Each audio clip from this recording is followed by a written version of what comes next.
Good evening, everyone. The idea of secession planning is not how do we make sure that half of our states leave the Union. That's not what secession planning is.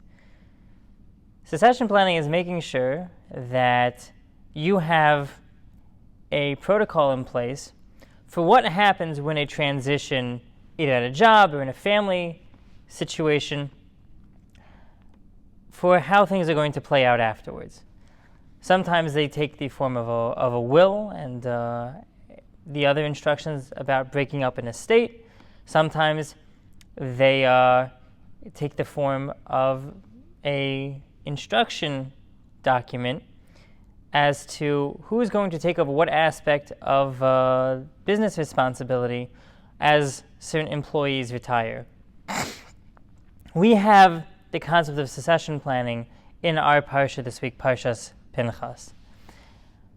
Moses goes to God and he says, my time on earth is getting closer to an end, and we got to have someone. We need someone to take care of the Jewish people. So God, pick someone.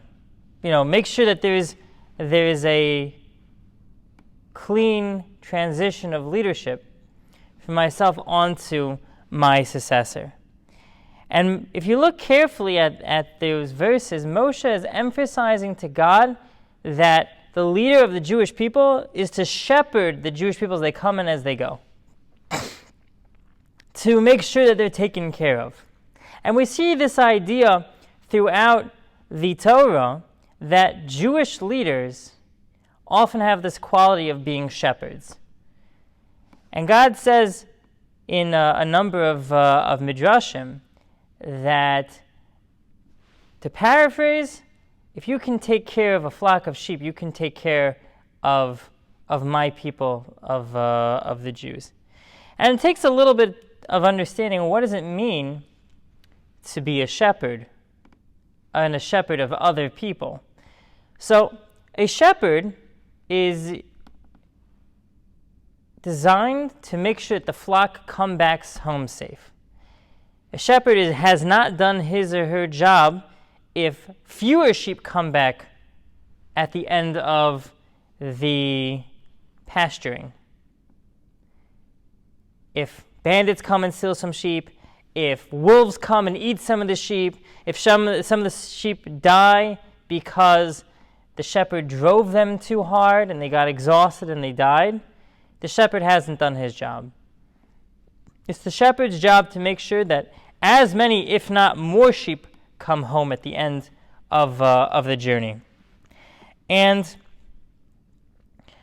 that's the paradigm of Jewish leadership. No man left behind, no woman, no child left behind, making sure that every member of the Jewish people has their needs taken care of, and not only are their physical needs taken care of, but their spiritual needs are taken care of as well. Are people growing? Are people connecting to God? Are people connecting to other members of the Jewish community? Those are all aspects of the paradigm of Jewish leadership. We don't have this concept in Judaism that a successful leader is one who has captured the most cities. We don't have the concept of success in Jewish leadership as whoever was at the top spot for the longest amount of time. That's not how Jewish leaders are judged as being successful. Jewish leaders are successful if the Jewish people are taken care of. We don't believe that a Jewish leader is supposed to be in this ivory tower, inaccessible, to take care of the needs of the people. We see an example of this in the beginning of the tractate of Brachos, the first volume of the Talmud, where the Gemara describes David HaMelech answering questions of the Jewish people, answering halachic queries, getting his hands dirty, getting down and dirty to make sure that every single person who approached him was treated with dignity, was treated with respect. And we see in Parshas Yisro, earlier in the Torah, Moshe Rabbeinu has the same approach to his leadership of the Jewish people. And only on the encouragement of Yisro and the people around him does Moshe delegate that responsibility. But at no point does Moshe step back and say, I am not dealing with the needs of my people. He just spread around the responsibility a little bit. He spread around the responsibility to shepherd to others.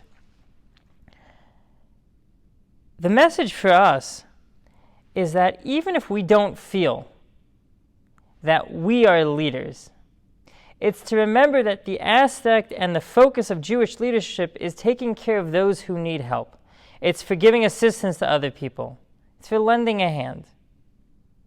And maybe we're not in charge of a synagogue, we're not in charge of a school, we're not in charge of a town, we're not in charge of, you get the drift. We're not in charge of something.